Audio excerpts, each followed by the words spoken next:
Welcome to another episode of the podcast, everyone. And today I'm joined by another one of my colleagues in India, Apurva Korde. So wonderful to have you. Welcome. Hi, Bobby. It's so nice to be here. How are you doing?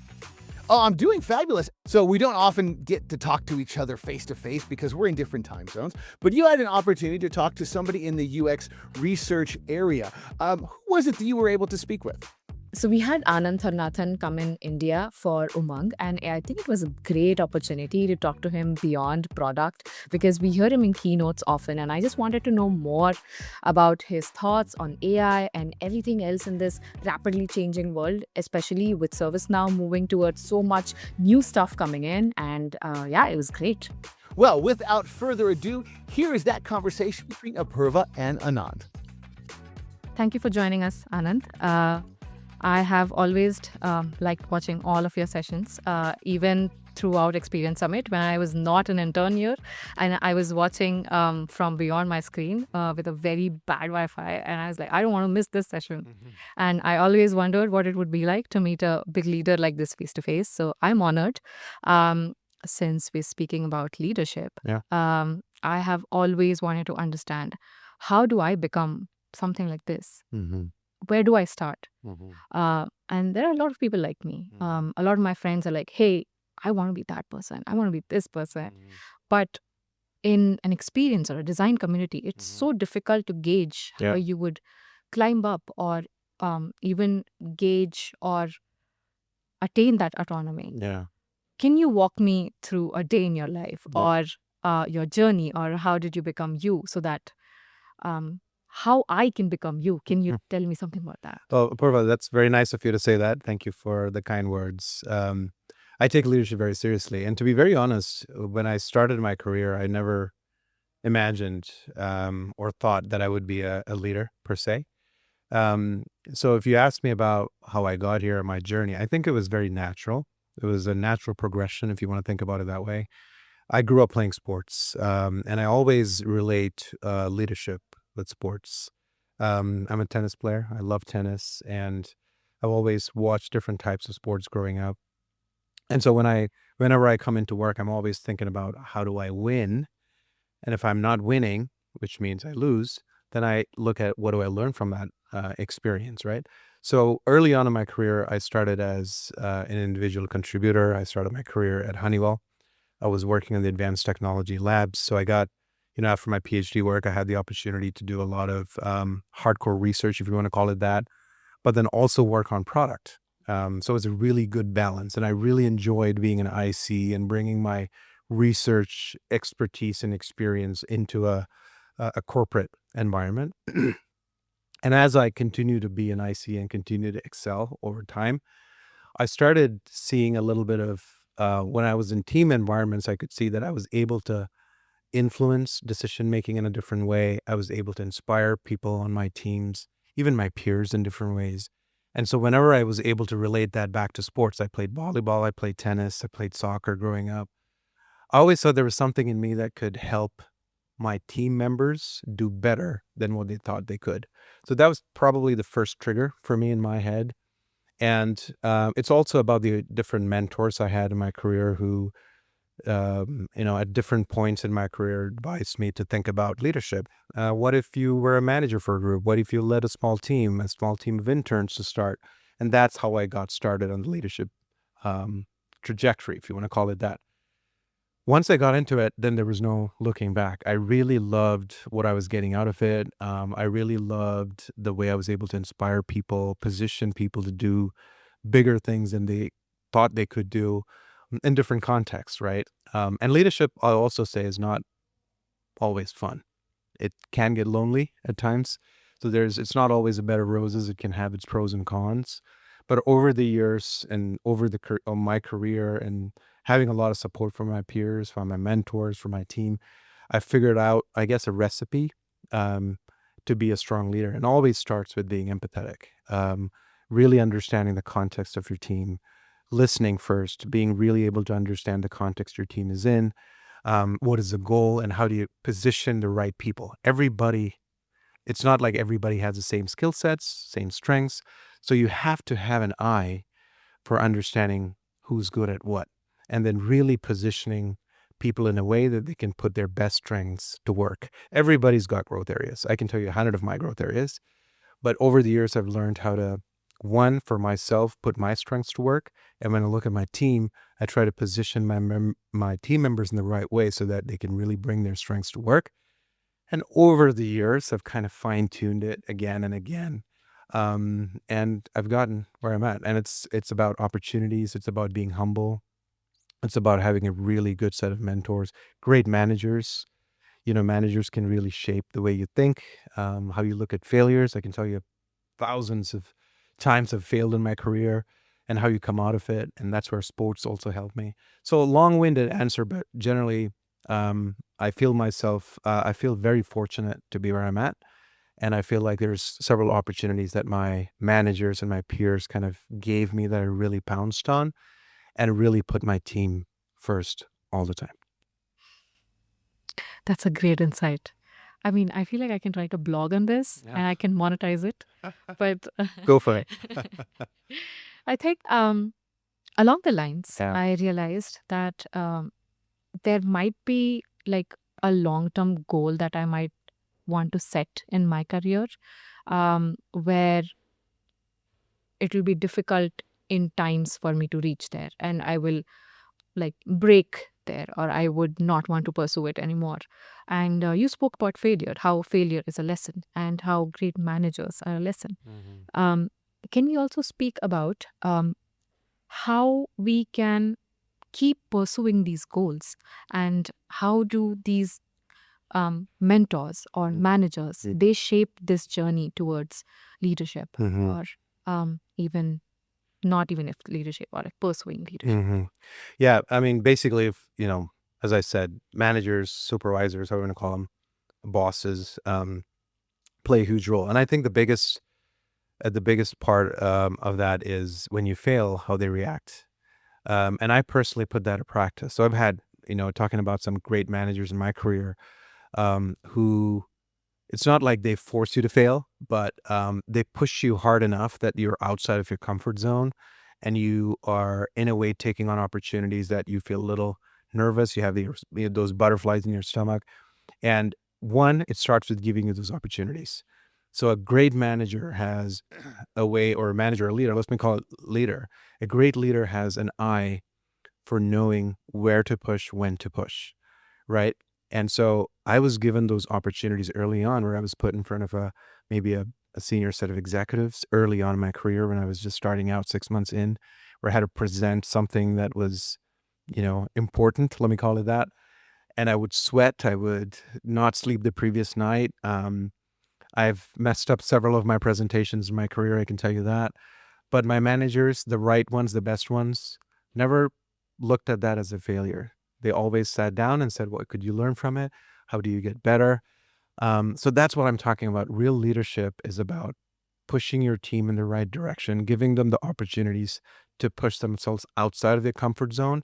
And when failures happen, using that as an opportunity to help them learn, to continue to propel them in the right direction.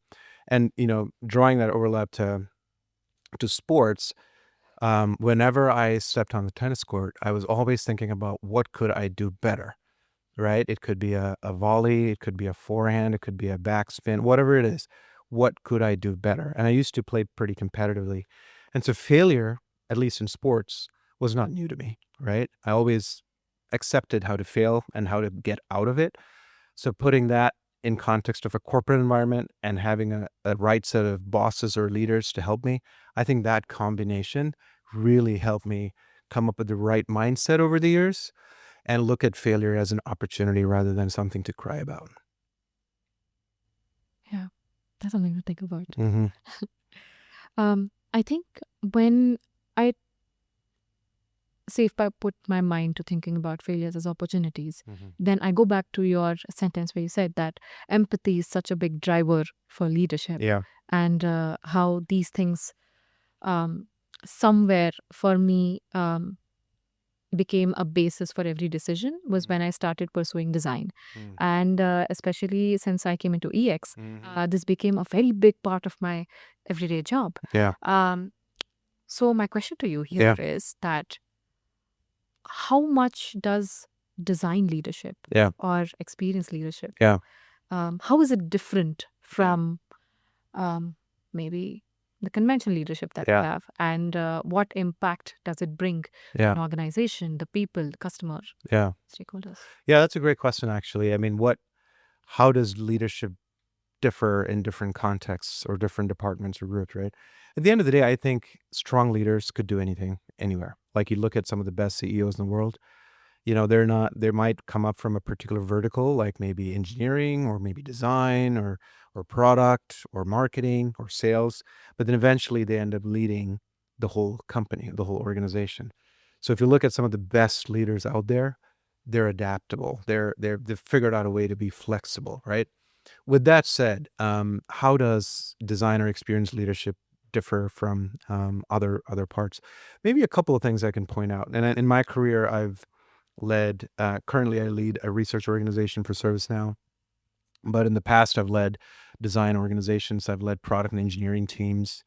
And I think when it comes to experience leadership or design leadership, if you want to call it that, it's a bunch of creative folks. And creative folks are a class of its own, if you want to call it that. There's a huge range in the type of emotion they bring. They're very passionate. Not to say that engineering or something that's not creative isn't passionate, but there's a level of passion that is different, I felt. And in some cases, they can also be reactive to because they're so emotional. So you just have to know that when you go into an environment where you're leading that kind of people.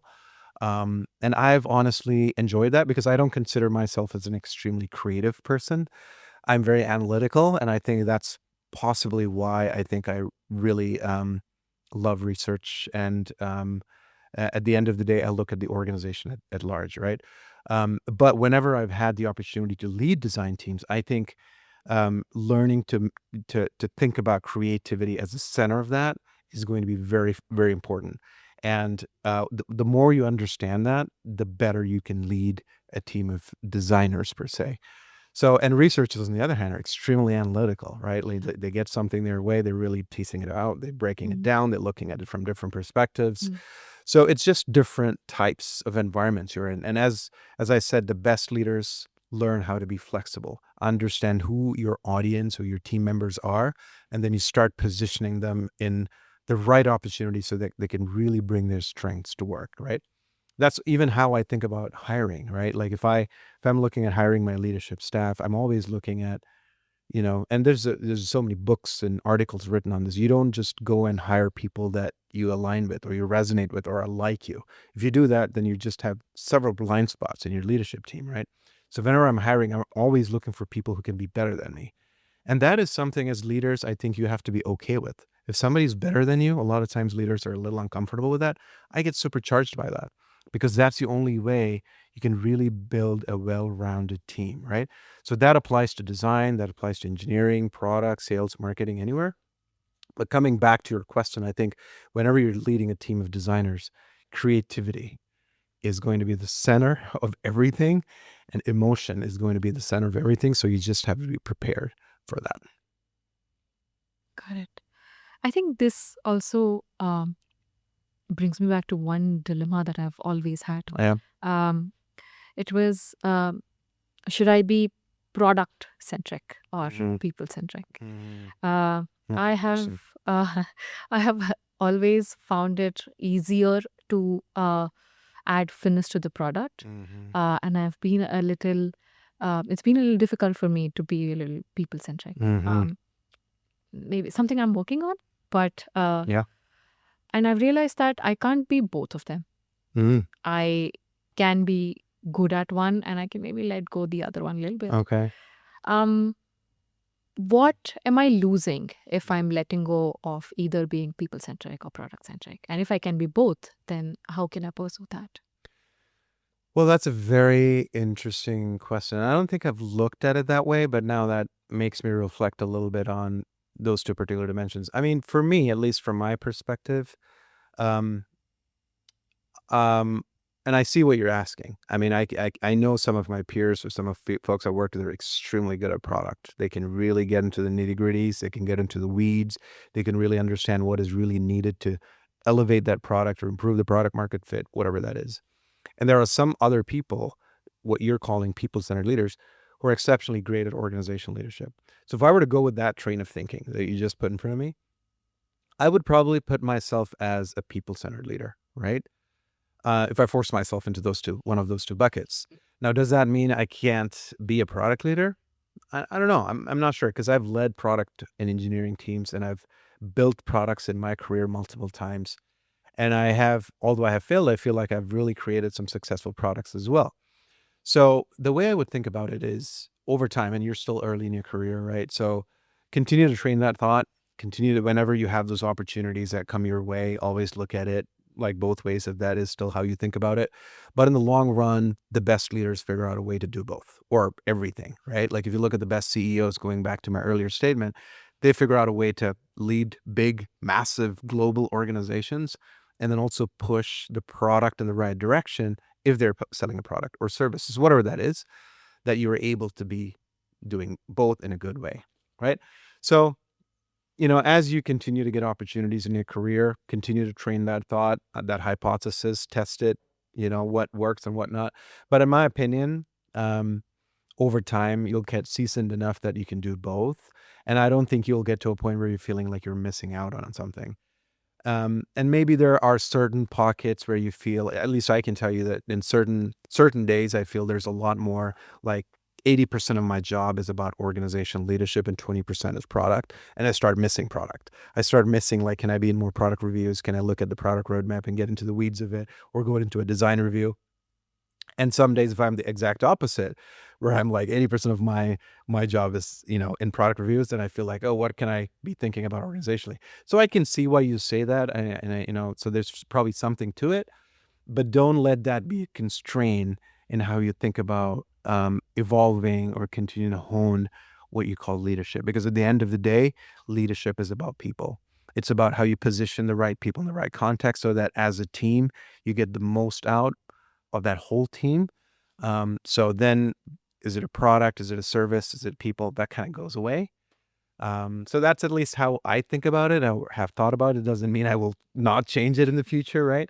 But at the end of the day, it's all about people. But that requires a lot of agility, right? Like It does. It does. I have to be like adaptable and Yeah. maybe a lot very agile also. Mm. So maybe I find it a little difficult to be strategically agile, if I may say, in this very high compounding speed of AI age. Mm. We didn't think that we could have chatbots telling us what to do for our report next. Yeah. But now we have AI helping us with, say, electronic health records Everywhere. Yeah. and buying an insurance and stuff like that. Yeah. How do I keep up when I don't know how fast the Yeah. future is going to roll, how fast even AI is going to scale, Yeah. since we're in a agentic AI company now? Yeah. And how do I keep up with this? Yeah. I mean, it's a great question, right? And the key to that is always continue to be inquisitive, and always looking at yourself as a lifelong learner, right? Like, we're in the tech era right now. This whole shift in AI is big. It's a completely new revolution that is new to a lot of people. There's a lot of ambiguity. There's anxiety in the market. Every day there's something or the other coming up in different parts of the world. So a couple of things that I've personally used, so I can at least share my experience, is one, staying calm about it and not worrying about, oh, what is it? Is it going to take? Stay calm, right? Like just stay calm. It's okay. Two, stay curious, learn about it, read about it, talk to people who are in those domains, talk to multiple people. Continue to build that mental model and your understanding of what it is. And I'm talking more in reference to AI in this space. And then be okay with not knowing everything, and it's going to be a journey, right? And in the corporate environment, you're gonna try something, you're gonna fail, and the next day something else is gonna come out. We all know what came out, like the DeepSeek, and there's so many things coming at us in today's world. So I would say just stay calm, be curious, be a lifelong learner, and always be vulnerable. It's okay to not know everything, right? It's absolutely okay, especially in this era. So that's what I would say is just at least what I've been trying. And any opportunity I get to read a post or watch a podcast or talk to somebody who's an expert in it, I always stop by and ask curious questions, like a noob, like a newbie, if you want to call it that. So stay curious. And you still are so early in your career. I think you can continue to be pushing others to give you more and more answers. So that's how I would look at it. I think this is like a very nice way to look at things, because I often get very scared thinking about, will I ever be able to catch up to even generative AI for me to understand agentic and Yeah. autonomous Yeah. AGI? And just the whole speculation is so difficult It for is, me to yeah. understand. Then I have to come down and I have to think that this is something that has been made by a human. Mhm. And somewhere or the other, I might have a part in it. Yeah. So someone might be designing this AI for me. Yeah. So as a big tech leader, Yeah. you have a big hand in designing Yeah. AI for AI. Yeah. Can you talk to me about that? Yeah. Can you give me your insights? Yeah. on it? Yeah. I'll try to share a few of my thoughts on this. It's a rapidly evolving space. It's taken over enterprise and B2C spaces equally fast. There is expectation now, growing expectation from end users and customers that AI, be it agentic, now it's all agentic AI, is there in some way or form, right? In the offering, services, etc.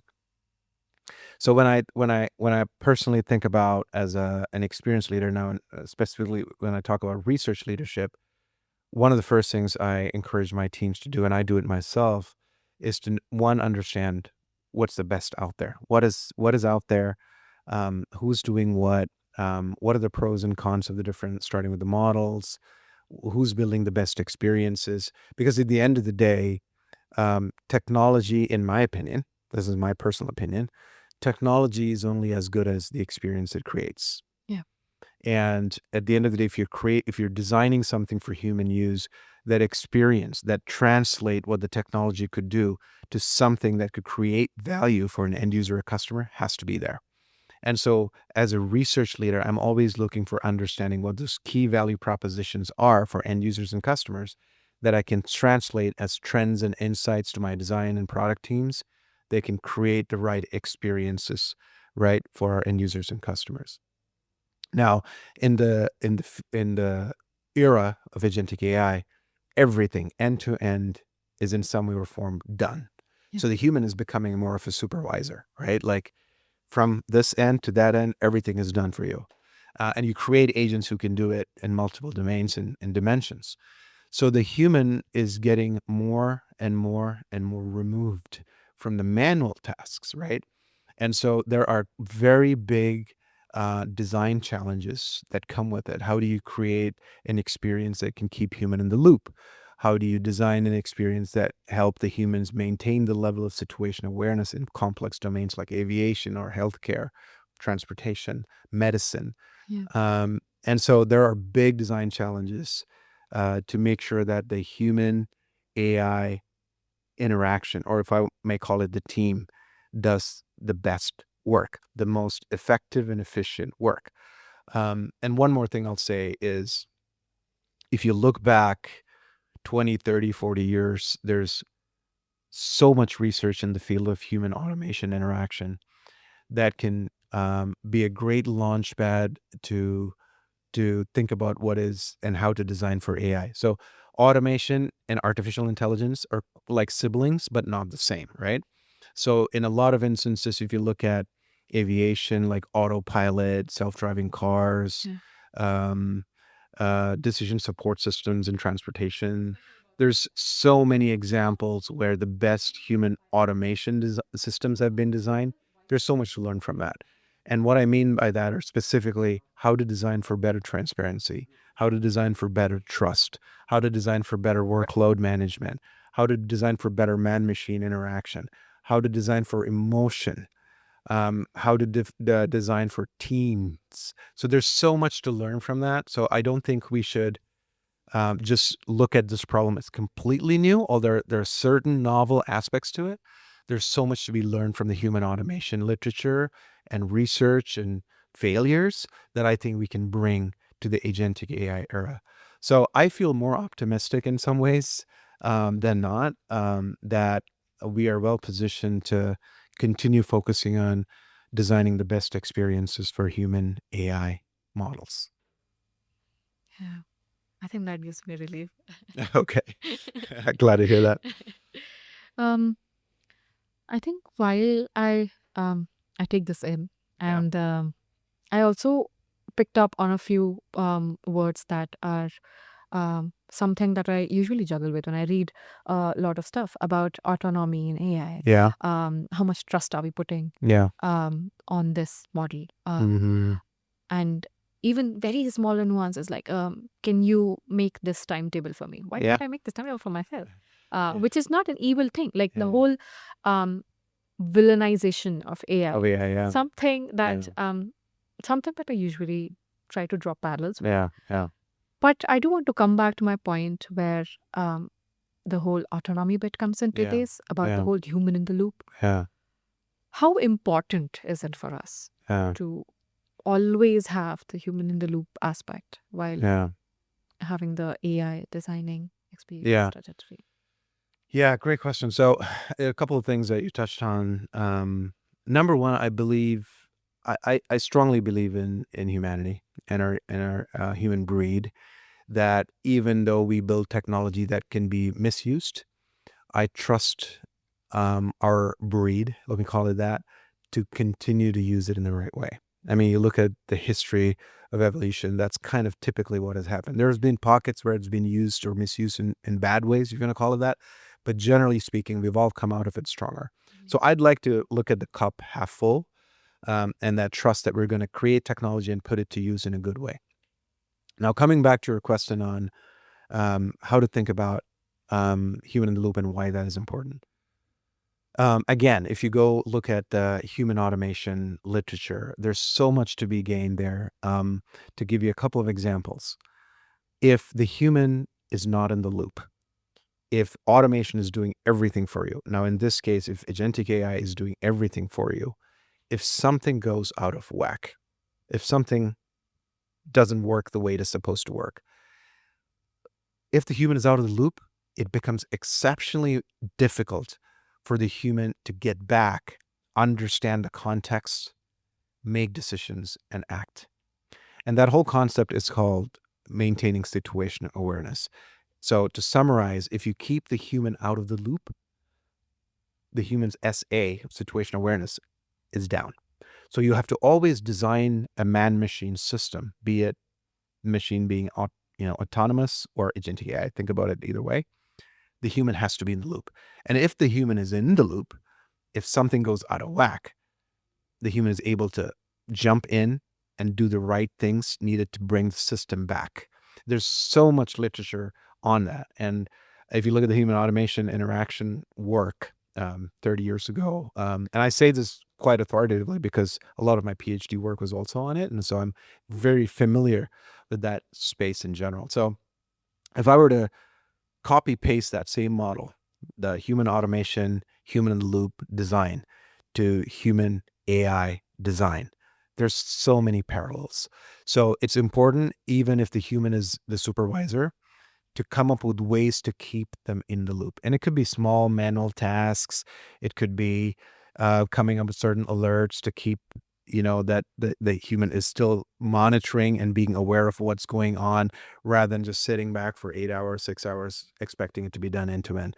And this becomes even more critical in safety critical domains, like if you take aviation, Yeah. healthcare, Yeah. different types of transportation, manufacturing, oil and gas. You know, if the human is not in the loop and something goes out of whack, that's when you land at things like the Deepwater Horizon problem that, some of the companies have. So you don't want to get into that failure mode. So keeping human in the loop is very critical. And I think the more transparent you can make it, the more you can design for levers where the human is actually interacting in some way or form, so that vigilance, the human vigilance, sustained attention is there, less will be the chances of big failures or accidents. So that's how I look at, just generally the human in the loop for AI. Yeah, I think that gives me a lot of insight into um, how much we bring, like what value we bring to the table, Yeah. even if we're not someone who's involved in building. Um, but somewhere, this might be my ignorance talking. Yep. But somewhere, do you think there might be a push and pull between us trying to put forward agentic AI due to the competitive nature Mhm. of the model, and me being, say, a stakeholder or user, Mhm. me being a little not knowledgeable about it, not being able to understand it. I am not understanding it, basically. So am I being maybe am I force spitting this out in the market Yeah. because of the business value, Yeah. or do I really want to bring a revolution? Or Yeah. yeah. Yeah. So I see. I think. Wait. Yeah. That's a great question. And maybe I'll talk about a framework that again comes from the human automation literature. I think applies so well to the human AI space, and that is there's a classic article by Raja Parashuraman and colleagues on human automation use, disuse, misuse, and abuse. And what that means is using automation or AI. You could interchangeably use that. Means designing systems appropriately so that the human and the automation or the AI can effectively and efficiently get the job done. That is proper use of that. Okay. Now you think about disuse. Disuse is when the system is designed in a way, poorly designed, that the human is not able to understand what is happening. And when that happens, the human just shuts that off and turns it off. So think about an LLM that's not accurate enough in this era, and then comes up with articles and is, if you search for something and comes up with the results that aren't accurate, this is not good. I'm not going to use it. That is what we call disuse, right? Then comes misuse. Misuse is when you completely over rely on the technology, be it automation or AI. And that happens when you have over trust in a system. And when you have over trust in a system, complacency sets in. And when that happens, if something goes out of whack, to my earlier point, everything is a problem. So that in that case, in a misuse case, you really the human has no idea what's happening because the human is so complicit, right? So you don't want that either.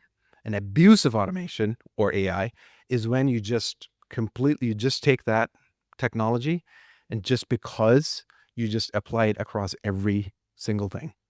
And that is what's called as abuse of a technology, be it automation or AI.